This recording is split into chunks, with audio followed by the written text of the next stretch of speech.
Hello hello hello বন্ধুরা, আবার নতুন রূপে নতুন দিনে চলে এসেছি আপনাদের সামনে।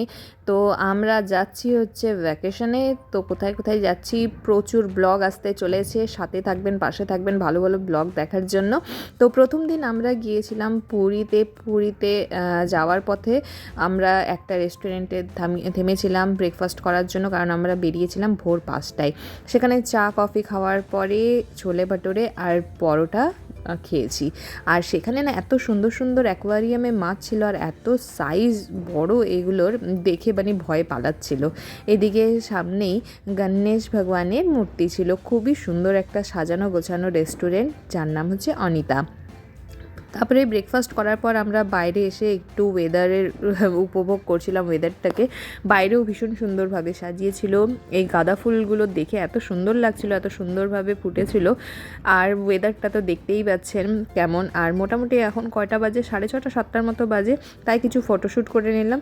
আর রাস্তায় যেতে যেতে গান শুনতে শুনতে বানির ডান্সও আপনাদের দেখাচ্ছি, চলুন। उसके साथ मेरी बनती है सही, उसे नचाने का शौक है, मैं नाचता फिरूं।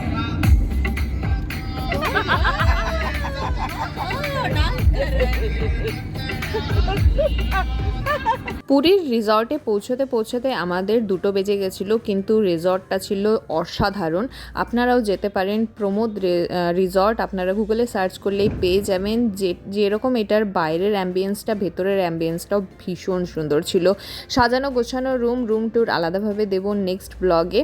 আর দেখুন, এখন আমরা হচ্ছে রিসেপশনে এন্টার করছি। এন্টার হওয়ার সাথে সাথেই এখানে ভীষণ সুন্দর ডেকোরেশন ছিল, আর আমাদেরকে ওয়েলকাম ড্রিঙ্ক দিয়ে ওয়েলকাম জানানো হয়েছে। তো দেখুন, ওয়েলকাম ড্রিঙ্কটা ছিল এটা। আর যেটা খেতে মানে দেখতে যতটা সুন্দর ছিল, খেতেও অতটাই সুন্দর ছিল। তো বানিও বলল আমিও খাবো, তো সেই জন্য বানিও নিয়ে নিয়েছে। আর এদিকে মুন আর প্রিয়াঙ্কা চেক ইন করছিল, আর আমরা বসে উপভোগ করছিলাম এই ওয়েলকাম ড্রিঙ্কটা, যেটা ভীষণই রিফ্রেশিং ছিল। আর এটা হচ্ছে এখানকার ইন্টেরিয়ার, রিসেপশনের ভেতরের আমাদের রুমের ইন্টেরিয়ার, বাইরের ইন্টেরিয়ার সব কিছু আপনাদের সাথে ধীরে ধীরে শেয়ার করব। তো চলুন দেখা যাক ভেতরের ইন্টেরিয়ারটা কেমন ছিল।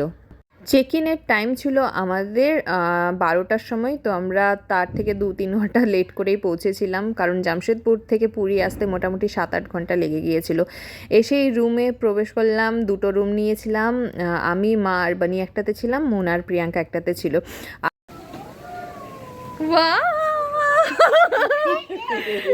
कैसा है बने? देंगे देंगे अभी कपड़ा देंगे। चलो ना नीचे चलो और दिखाते हैं तुमको। ये देखो कौन बैठेगा। वाह, अभी ये कपड़ा चेंज कर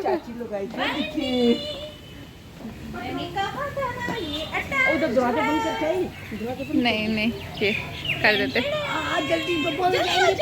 नहीं नहीं रुको रुको, कपड़ा চেঞ্জ করো। রুমের সাথে অ্যাটাচ সুইমিং পুল দেখে আমাদের সব ক্লান্তি দূর হয়ে গেছিলো। আর রুমের মধ্যে কমপ্লিমেন্টারি চায়ের প্যাকেট আর এই যে কুরকুরে বিস্কুটের প্যাকেট ছিল। আর এখানে আমরা সব কিছু চেঞ্জ করে এবার পুলে চলে আসলাম। তো ঠান্ডা ছিল জল, কারণ আমরা পৌঁছেছিলাম 3টা-4টার দিকে। তখন তো জল আরও ঠান্ডা হয়ে গিয়েছিলো। এমনি টেম্পারেচার মোটামুটি ঠিকই ছিল, কিন্তু বানিকে বেশিক্ষণ স্নান করতে দিইনি, ঠান্ডা লেগে যাবে বলে, কারণ আরও 2 দিনের আমাদের ঘোরার প্ল্যান আছে। তারপর স্নান ধান করে আমরা বেরিয়ে পড়লাম এবার হচ্ছে বিচের উদ্দেশ্যে। রিসর্টের পেছন দিকের লবিটা ছিল ঠিক এই রকম, ফুল গাছপালা দিয়ে সাজানো, নিট অ্যান্ড ক্লিন, আর এত সুন্দরভাবে সব কিছু ডেকোরেট করা ছিল, মন একদম জুড়িয়ে যাচ্ছিল। আর সাথে ক্যাফেও ছিল আলাদাভাবে, আর ছোট্ট একটা পুল টাইপের ছিল, যেখানে প্রচুর প্রচুর মাছ ছিল, দেখে দারুণ লাগছিল। সব কিছু শেয়ার করব এই প্রমোদ রিসর্টটায় কী কী আছে কী কী নেই সেটা আলাদা ব্লগে, কারণ একই ব্লগে দেখাতে গেলে আপনারা বোর হয়ে যাবেন। এবার আমরা চললাম বিচের উদ্দেশ্যে, সবাই রেডি হয়ে গিয়েছি। আর বিচে যাওয়ার জন্য বানি এত এক্সাইটেড ছিল, কারণ সেখানে গিয়ে ও উটে চড়বে বলছে, ওর ভীষণ পছন্দ উটে চড়া। আর এইদিকে আমরা চলে এসেছি, আর আমরা সোয়েটার কিছু পরিনি, কারণ সেখানে অতটাও ঠান্ডা ছিল না, কিন্তু হাওয়া দিচ্ছিল বলে বানিকে একটা ফুল শার্ট আর ফুল টি শার্ট দুটোই পরিয়েছিলাম। এবার বিচে কিছুক্ষণ ঘোরাঘুরি করার পর মেন বিচ, যেখানে সি ফুড আইটেম পাওয়া যায়, সেখানে উদ্দেশ্যে আমরা চললাম। আর রাস্তা এত সুন্দরভাবে লাইট দিয়ে সাজিয়েছে, মনে হচ্ছিল বিয়ে বাড়ি। তারপর গিয়ে আমরা সি ফুড এনজয় করলাম, এনজয় করার পর ঘরে চলে আসলাম, কারণ নেক্সট ডে আমাদের যেতে হতো আরেকটা দারুণ জায়গায়, সেটাও শেয়ার করব। আর আসার পরে পুল এরিয়াতে কিছুক্ষণ আমরা বসলাম, ফটোশ্যুট করলাম, খাওয়া দাওয়া করে ঘুমিয়ে পড়লাম, কারণ সকাল সকাল উঠে ব্রেকফাস্ট করে তারপর আমরা রওনা হব ইকো রিট্রিটের উদ্দেশ্যে, যেটা আপনাদের অনেকের কাছেই নতুন। সব কিছু আপনাদের সাথে শেয়ার করব, সাথে থাকবেন।